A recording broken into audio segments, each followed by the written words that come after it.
Well, I didn't clickbait you, although I'm sure a few will still say that I did, but there is so much noise around this topic and so many people saying they are long-term investors, but selling stocks like a trader that I know it can be confusing as I see a lot of people in the comments and even in my own group mixing up trading concepts with long-term investing concepts, and that is a recipe for disaster. So I will walk you through the 4 different scenarios where I would consider selling a stock as a long-term investor so you know exactly how a long-term investor views this without all the needless hype and anxiety-inducing trading mechanics. I just ask in exchange for you to gently tap that like button or smash it if that's what you're into, and consider subscribing too, as it's super easy to do. And if you want a team of investors, including me, to work directly with you to navigate the decision to sell a stock, do a valuation, or a bunch of other things, consider joining the Market Insiders private group, where we have added a few more discounted sales spots because you asked for them,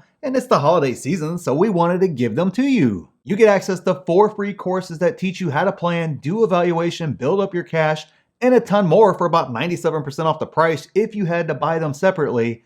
And you get full access to me, my watch list with price targets, my buy and sell alerts. We have live weekly Q&As, exclusive videos, and a ton more, so check out the pinned comment. And before blasting me for promoting it, I have no ads, no sponsors. This is what YouTube pays me in a month, and I give half of that and half the group's proceeds to charity. So let's walk through the 4 scenarios where I would consider selling a stock, and the last one is huge, so make sure you stick around for that. The first scenario would be at my planned exit mark.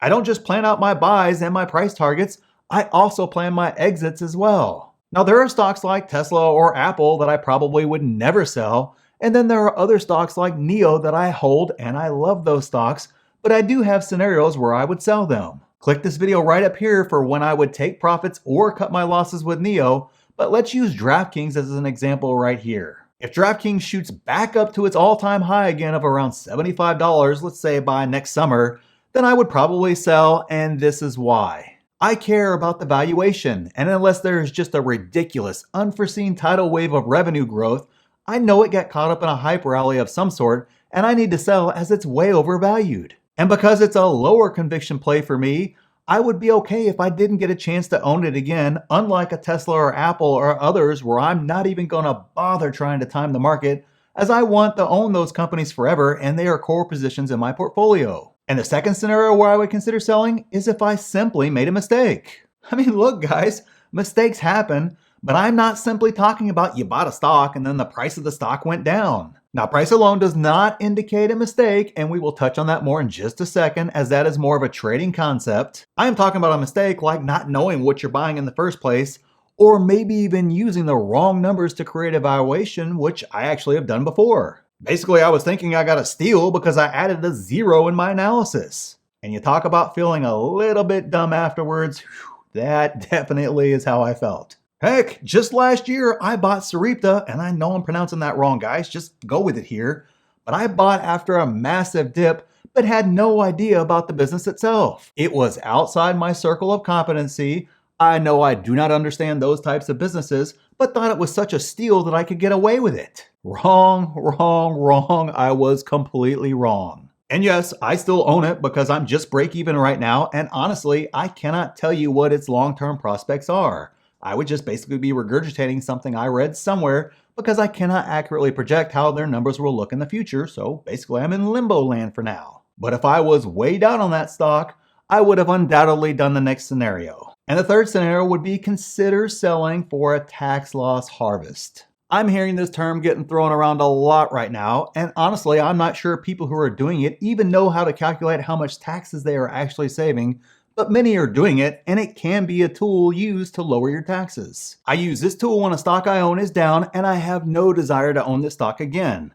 But I don't use it to sell and get out and then try to buy back in at a cheaper price. And I don't take a tax loss harvest strictly because a stock I love has lost 30% of its value, let's say. I'm not a trader, so I would never do this based on price alone, as I'm seeing so many people do. I also have to have the last element we will discuss too, and it may be the most important. So the last scenario where I would consider selling, and it almost always has to be there, is if there is a fundamental change with the business. For me, most of my buys are long-term buys, and if something has not changed fundamentally with the business itself, I usually do not have any interest in selling. I don't care if the stock is down 20%, 30% or more. Whatever it is, I don't care. I have no interest in selling. And here's a few questions you can ask to see if there really is a fundamental change with the business or not. Did a key management team member leave? Did the guidance given on an earnings call indicate a shift in the business that changes your projections? Is there new regulation that would affect the bottom line? All those questions and more must be asked, but you must have an answer for what fundamentally changed with the business. Price movement and buying and selling around those are trading strategies for swing traders and day traders. I'm a long-term investor, and the fact that a stock is down for an extended time is not enough by itself to have me sell a stock. Tesla traded flat for 6 years. Apple has traded flat for years at a time. Same for Amazon and almost every other stock that everyone wishes they would have bought a long time ago. I am an investor, not a trader, so I know that is part of the journey.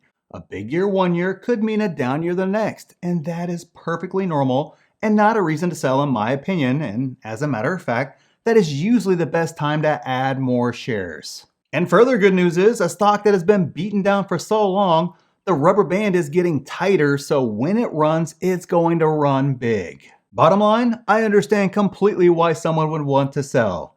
There are many good reasons to sell a stock, from fundamental changes to a specific tax situation or simply acknowledging a mistake. But please plan it out and don't just sell because it's down and then you plan to buy it back again because it's going to keep tanking forever. That is a recipe for doing a lot of tax loss harvesting every year. So let me know if you've sold any stocks this year and why. I would love to see what you are doing. So thanks for watching, and we'll see you in the next one.